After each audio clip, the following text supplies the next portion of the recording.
Good day, Crime Talk aficionados. My name is Scott Reich, and this is Crime Talk, the most fact-driven, unbiased, true crime channel. Now, we've got a short doc today, so let's get right to it. First, Silento. He's a rapper charged with homicide, trying to get a little street cred, I guess. Second, man searches for women online with financial issues to take advantage of them, and guess what? They all get indicted. An example of how to catch a predator. Yeah, stealing millions of dollars to watch. Yep, it's a thing. And then our dumb criminal contestant of the day. Let's talk about it.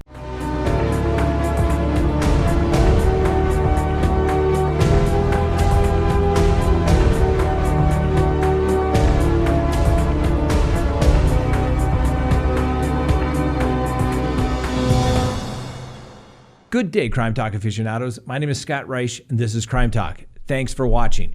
If you haven't done so already, please hit that subscribe button and hit that little bell so that you receive some notifications of when we go live or put up new content. Now, last night, we had our live. It was a great interaction. We had our Patreon immediately after that. It was great. I want to thank everyone for watching us. Now, yesterday, we brought on a new sponsor. All right, now sponsors help Crime Talk be able to produce videos. Julie and Frank like to get paid. I'd like to make this business pay for itself. So we have sponsors, and we can turn down sponsors, and we've turned down a lot of sponsors that just were not a good fit.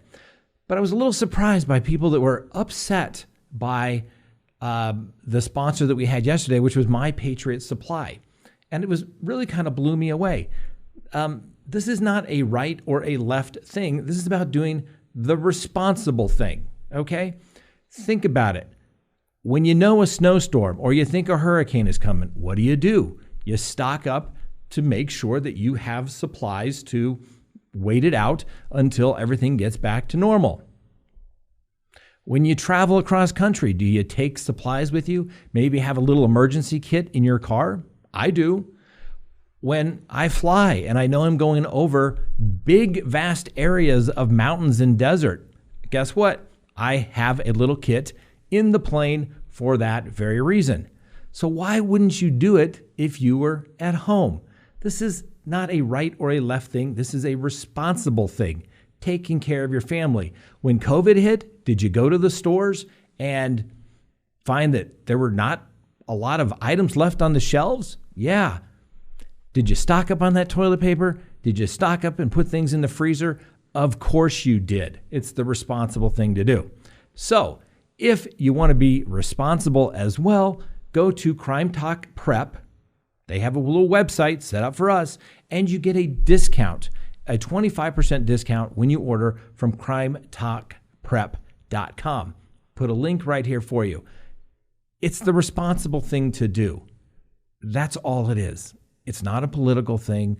Nobody's saying, hey, oh my gosh, I believe in being a responsible, prepared adult in case of an emergency, that somehow I support Lori Vallow or some wackadoo prepper who lives off the grid and is waiting for the demise of the world coming. No, it's called being an adult. Please go to crimetalkprep.com and do the adult thing.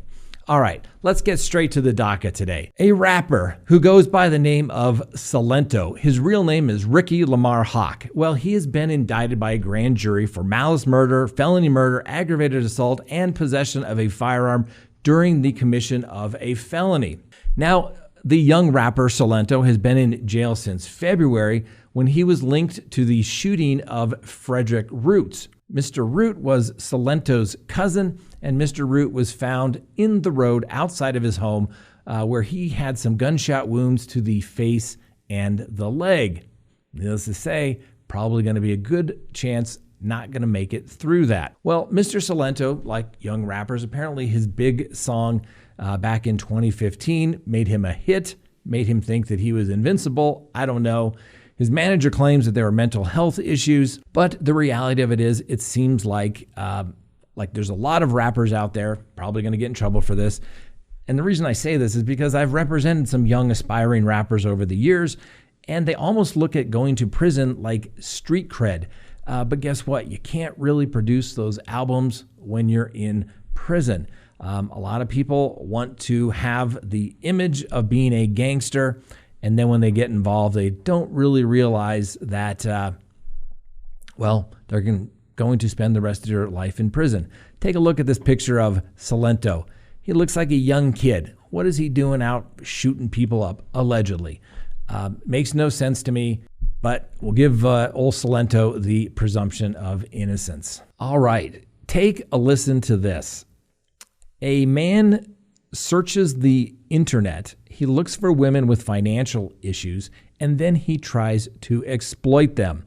A federal jury has convicted Lorenzo Johnson, and he would use Facebook to blackmail people into sending him explicit images of children. Now, Mr. Johnson is a registered sex offender who probably shouldn't be on the internet, so he set up a fake Facebook account to identify women with financial troubles.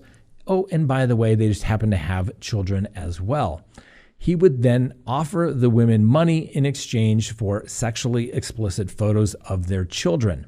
Well, Johnson managed to convince 3 women to send him photos of infants and young children being sexually abused. All 3 of those women, along with Johnson, have been indicted as well. The jury convicted Johnson of 3 counts of conspiracy to produce child pornography, 1 count of distribution of child pornography, and 1 charge for being a felon in possession of a firearm. He now faces anywhere from 25 to 180 years.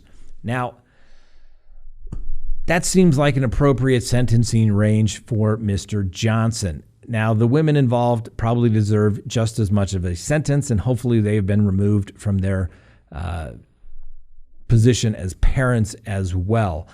And I'm telling you, this is the worst of the worst. I have represented many people over the years that have been charged with similar offenses. And I maybe even said this before.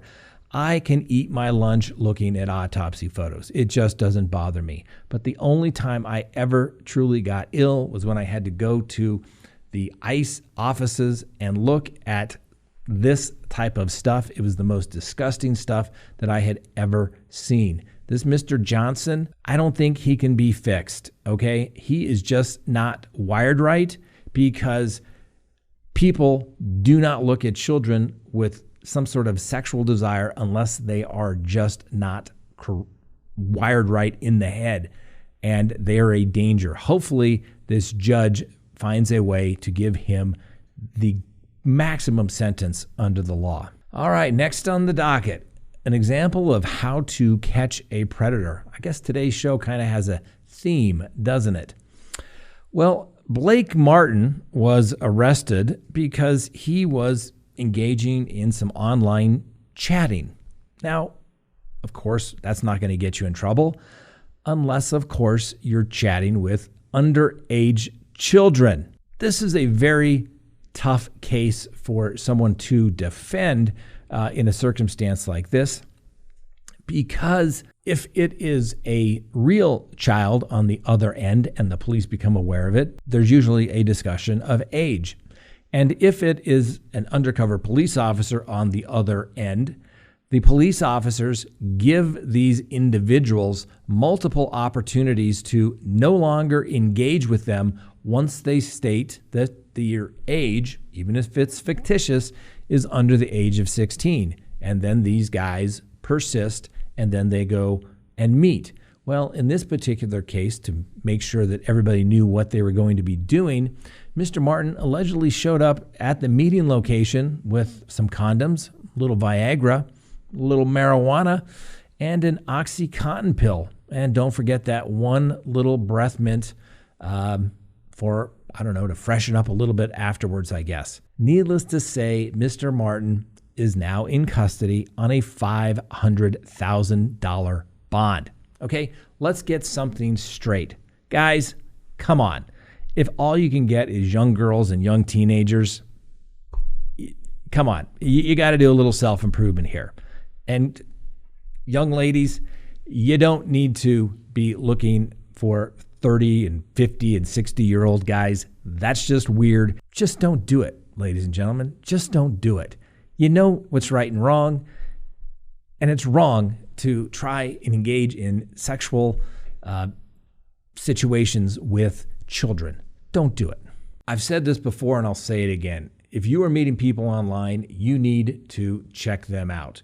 And if you are a parent, you need to be involved with your children's life. Check their phones, see who they're meeting, see who they're texting. And once you find out, that's right, you need a background subscription service.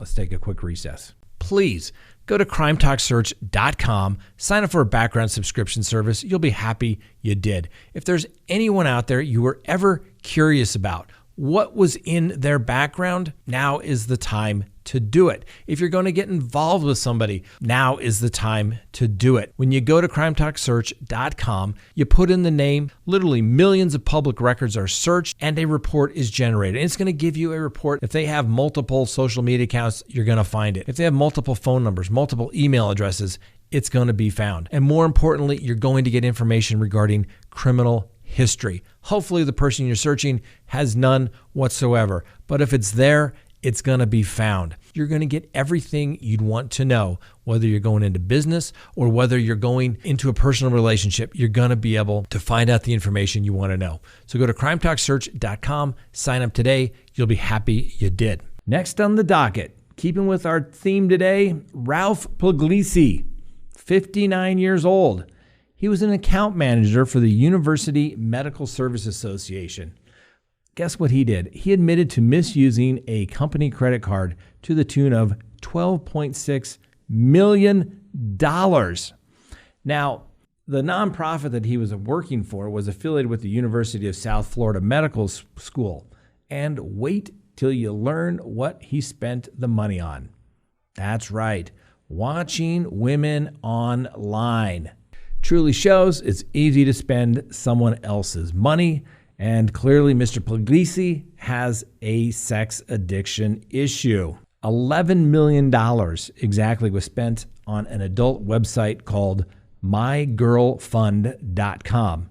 This is an adult entertainment site. Mr. Puglisi didn't appear to be using the site entirely for his own enjoyment. Some of the money went to a channel owned by his stepson's fiance, who then cashed out the tokens and split the proceeds, about $745,000 with the 60-40 split, according to court records. Puglisi then thought it would be a good idea to spend another $22,500 on travel for a woman and some friends, and he also spent another $43,000 at Disney World. Now, having represented people that have stolen money, the sad thing is when they steal the money, they don't invest it. So when they do get caught, they can say, hey, don't worry about it. Here's the money that I stole, and here's a little bit of interest, because normally in a theft case, people just want their money, and they only want people to go to prison if they don't get their money. So not that I'm saying people should steal money, but if you are, just realize you're going to get caught, and the first thing they're going to say is, we want the money.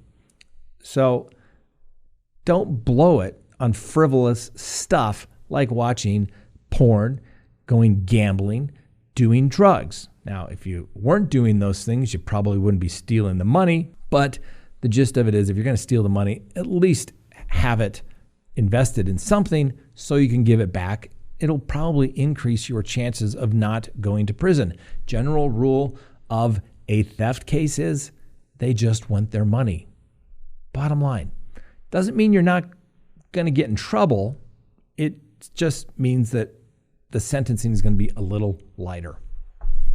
All right, next on the docket, breaking with the weird sex theme today that seemed to be developing, and I'm not sure exactly why, but our dumb criminal contestant of the day.